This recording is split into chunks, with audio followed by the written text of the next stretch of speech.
Hello, Coach. Thank you for doing this. A lot of new additions to your team, to your defense, and you haven't got really a chance to see any of them personally.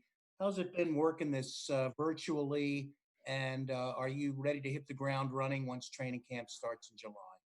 Well, we're definitely ready to hit the ground running. I mean, John's done a great job with the schedule and doing everything, from home and meetings haven't changed. I think that we were talking the other day as a defensive staff, and if you just took the transcripts from OTAs last year and then our Zoom meetings this year, you couldn't tell a difference because we've made Zoom meetings an event, and that our guys didn't want to miss them, and they took something away from them. So it's just makes you appreciate the small things in life, and it makes you appreciate as a coach, the time away from the grass, how much you really do missing it. Being hands on, if you will. But it's we're right where we want to be as far as installation and all that. So. Coach, it's Dave Richard with CBS Sports. Is there a way to encapsulate just what the players are missing out on by not having that grass time? I just think it's the muscle memory and the reps. So when we finally do get back together in training camp, I think that, it just makes each rep more precious. We've had that discussion throughout the defense, that we got to be ready to go when we finally do get to hit the grass. And, it's the muscle memory of going over and over things, as far as the actual reps themselves. But, through Zoom and, you got a lot of smart assistants on the defensive side of all. We've done some things that through technology to help them do that. Obviously, you can't get the one-on-one fast pace of the practice, but the biggest thing we focused on was the camaraderie and the culture, because that's the challenge to replicate. In building this thing, but we're proud of how we approached that part, and we had a Chasing Greatness series with them, and did some different things like that. With our Chasing Greatness series, John was awesome. He had Ed Reed and Ray and Steve Smith, and we took the ball and ran from there because we brought in different speakers, that like Tony Saragusa, Eric Weddle, Sage Steele, Larry Holmes, Ryan Howard, DeMarcus Ware, Jerry Rosberg. We had Commander Mark McGinnis from the Navy SEALs in, John Calipari, Julius Irving. We even had Brandon Scott come in, and we finished it off with Robin Rex Ryan, which was an event itself for all the players to see. So, but that's the biggest thing is just creating the culture and the camaraderie between the players, and I think we did an excellent job of doing that. Hey, Coach, Todd Karpovich from SI. I just want to see your impressions of Patrick Queen, Malik Harrison, and what they might bring to the Mike and Will for you guys this season. Well, I think that, you just go off of what they did in college off the tape, and that's all the only thing I can answer you is you have some new additions that bring a lot of speed to the defense, and I'm excited just as well. I'm sure you all are excited about seeing them in action, because as far as people, they're quality people. We've done, Eric did a great job of that, and Harbs and Ozzie, as far as, in the draft choice that we have, I just think that I can't commend them enough as far as good people that they are. But, I think when we get to training camp, we'll find out who's all Zoom team and who can actually play football. And, those speakers I was talking about, that was just in the defensive meeting room, our Chasing Greatness. Like I said, John had Ed and he had Ray and Steve Smith. And like I said, we just took the ball and ran with it from there.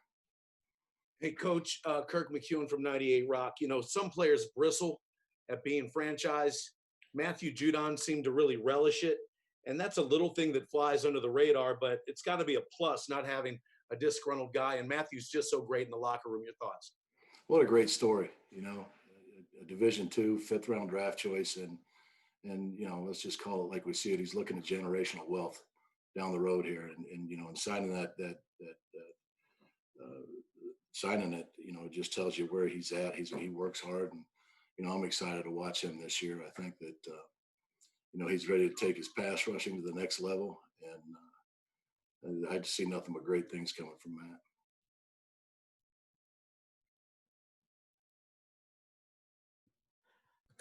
Coach, it's Dave Richard again from CBS Sports. Okay. You played the Browns, the Texans, the Chiefs, and the Redskins to start the season.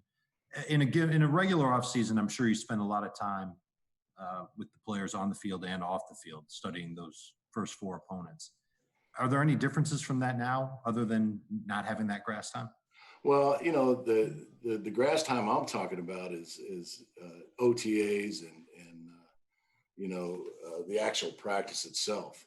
But I think we've even spent more time in drilling down, studying them as a staff. Our first four opponents, and John had us do another exercise that was great on some other teams that we've had that time to sit in our studies and watch it, meet as a defense. Then we went back into the office for a day with John and, did all our social distancing and wore our mask and actually had a meeting. But the Zoom thing, if you're not afraid of it, it's like being at the office.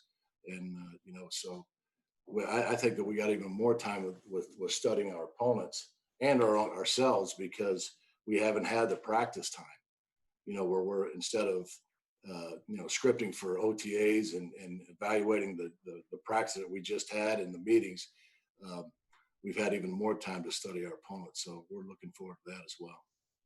Hey, Wink, Mike Preston, Baltimore Sun. You've added a couple guys up front during the offseason. I mean, obviously they'll help you pass rush, but schematically, what else will change? What will you do with these additions? I think that, Mike, that the player that we have in Calais Campbell and Derek Wolfe. Schematically, does it change a whole lot? We'll wait and see with different personnel flexibility. And they're two great players and leaders. Like Calais and Derek both have been just phenomenal in these Zoom meetings and getting to know their teammates as well as you can, over the internet, which those guys are used to it more than what we're used to it with all the technology. I'm saying you and I, because we're both old, Mike. Thank you. But, I think that it just makes your package more flexible. And, you got Calais Campbell, who's the best 5 technique in the National Football League. And you got Derek Wolfe. You could work a combination of those guys. It all depends how fast the younger guys come along. And I just think that we're better up front. And, I think, with Big Baby getting moved back to the nose, but he'll still play 3 technique. You know how we do it. We'll move them all around. So, it's gonna be fun to watch. I just can't wait to get together. Hey Wink, Daniel Oyefusi with the Baltimore Sun. With Tavon Young coming back, and you have Marlon and Peters on the outside. John said that Jimmy Smith might move to safety. Just how can that further help the defense and kind of move things around and offenses on their heels? Well, Daniel, it's one of those things that it's a wait and see thing. But in my own mind, and like I said, you got to wait till you get to practice and everything else. And Jimmy's already done what Brandon Carr did last year. We've put him against good tight ends to cover him, and in special situations, whether it's third down or 2-minute or what have you, or different kinds of packages. But the thing that comes out about that is the best 11 in this defense. Could be the best 11 will play, but it could be a different set of 11 for every package and matchup that we want to do in whatever situation it is. Does that make sense to you, Daniel? Yeah, that makes sense. Okay. Wink, this is Jeff Zrebeck from The Athletic. I want to go back a little what you said. How did you come up with the idea for chasing greatness and, just the effort in getting all these guys to speak to the team? Well, it started way back when we got word, that everything was going to move back and we were going to do everything virtual. And, as an old high school teacher, I taught some boring subjects. So I think you had to be creative. And my challenge and our challenge as a defensive staff is I wanted to make it must-see Zoom meetings, because they're, as well as you guys probably are with everything you do, you do get Zoom fatigue, but I wanted to make it where they couldn't wait to come to the defensive meetings. We wanted to make it an event. We wanted to build a champion mindset and getting our culture right, because that was the most important goal that we had this offseason. And I think we hit a home run with the speakers we had. Goose, who, I think is the Hall of Fame teammate, if there was such a thing. He should get a gold jacket for that, along with his other accolades. He just kept it real with the players, what it was to become a champ. And, Weddle was great. It's a great perspective with Eric, because he talked about San Diego, and then he also, talked about LA compared to his Baltimore experience. And he was awesome. And the thing that stood out to me, and this is Eric Weddle, is he said, "Hey guys, if a coach tells you you had a good practice," now you guys got to listen to this now.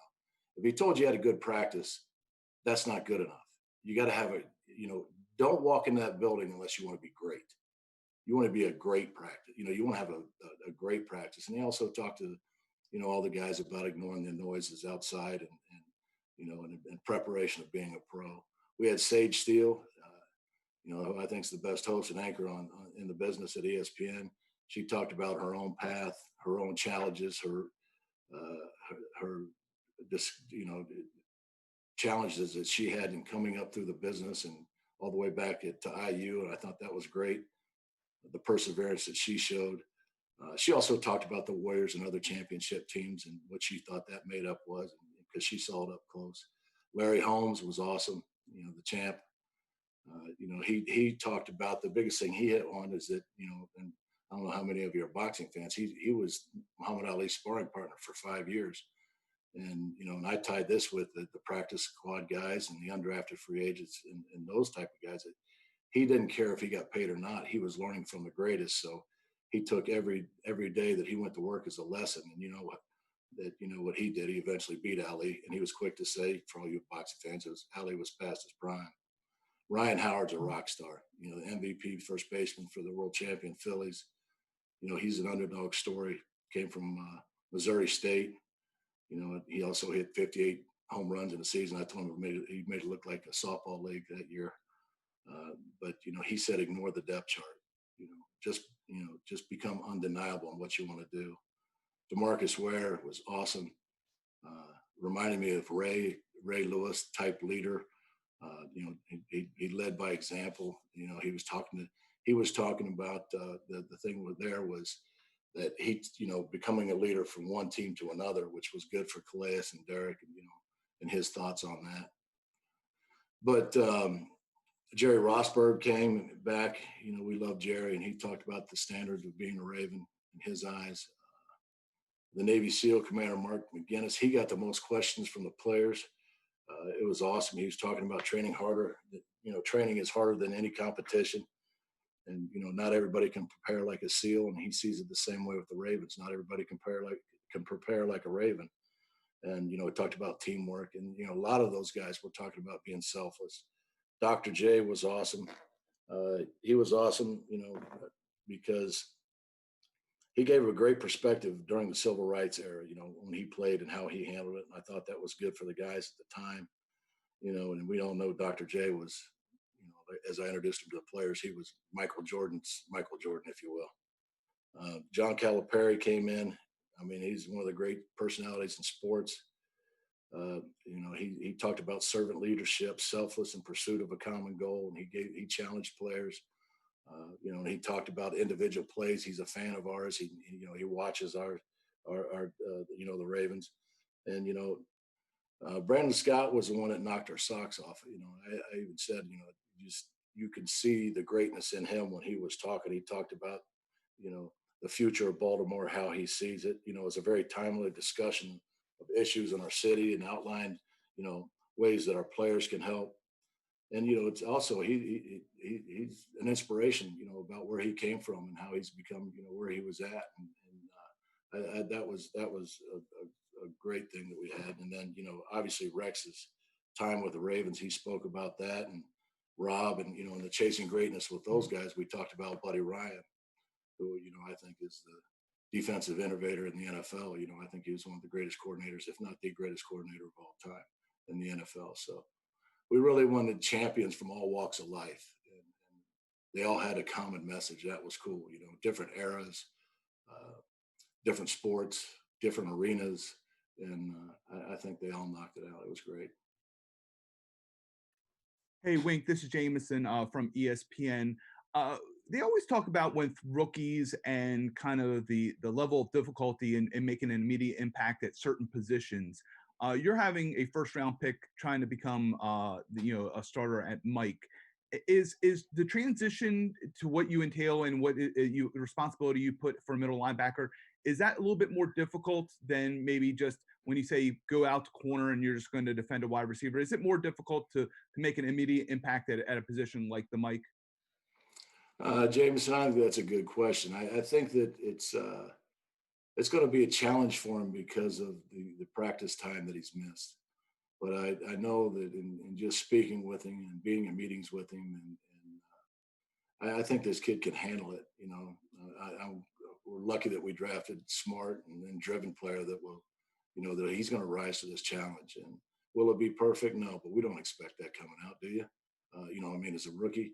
But the thing of it is, you can see he doesn't repeat errors. You can see that in games on something that you did wrong. You can see him fix it within a game when you're studying his college tape. And I can't wait to get him going. If you're going to make a mistake, it's just like I told him, if you're going to make a mistake, make it 100-mile-an-hour mistake. We can live with that. Hey, Wink, this is Aaron Kasnitz at Penn Live. I'm curious about Tavon Young's offseason. Does he seem healthy, and what are sort of your expectations for him considering the injury? He looks healthy on the computer. Yeah. Says he's healthy. I just he's ready to go. Tavon's ready to go, and if he tells me he's ready to go, I believe in him 100%, and he'll be ready to go. So I'm excited about that. Wink, it's Andrew Gillis from NBC Sports Washington. When Gino Stone got picked, everybody talked about his football IQ. Is there a way that you can see that over these virtual meetings, or is that not something that you can see until you get on the field? And, can you draw a comparison maybe between he and a guy like Chuck Clark, another late round safety who, again, praised for his football IQ and his intelligence? Yeah, I think that you go through the interview process, and when he was in college there at Iowa, and our staff said that, and we also came up with some innovative tools through Zoom that just confirms what we thought.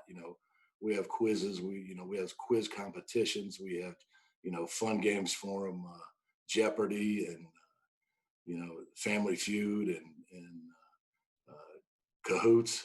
And these different types of games where you can see he's quick and he answers, and we were also able to do a full virtual walkthrough, which got a little noisy. How Chad told everybody to get on mute because you got more guys talking, so but we got everybody communicating together, and definitely the rookies understand the importance of that communication. So we're right where we want to be going into this. Hey, it's Ryan Mink from the Ravens. You talked a little bit about this with Calais Campbell and Derek Wolfe, but also Justin Matabike. How do you look at this interior pass rush and the potential that you guys have in that area of the game?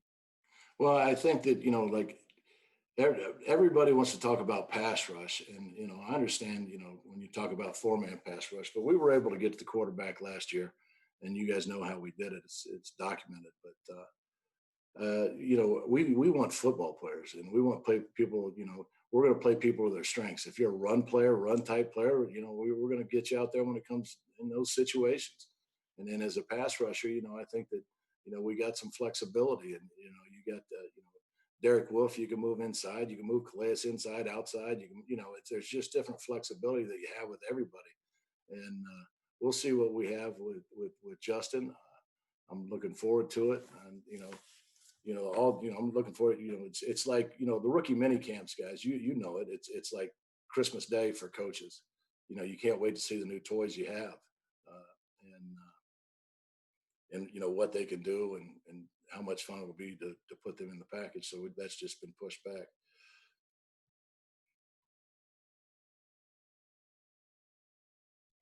Wink, Matthew Stevens with Ravens Wire. You've spoken about the Chasing Greatness series. You've spoken about making Zoom meetings fun for the players. With all this going on, what are some things you might want to carry into future years just to, help you as a coach get these players maybe more engaged and more prepared for a regular season? Well, I'm a people person kind of guy, but you know, there's nothing more, you know, there's nothing more gratifying for me than seeing guys and talking to them, you know, not only in meetings, but outside of meetings and things like that. But obviously we know with what's going on, we can't do that right now. But what it did open my eyes to is even more that, you know, as a coach, the challenge you have in teaching in a different environment and how you can do it.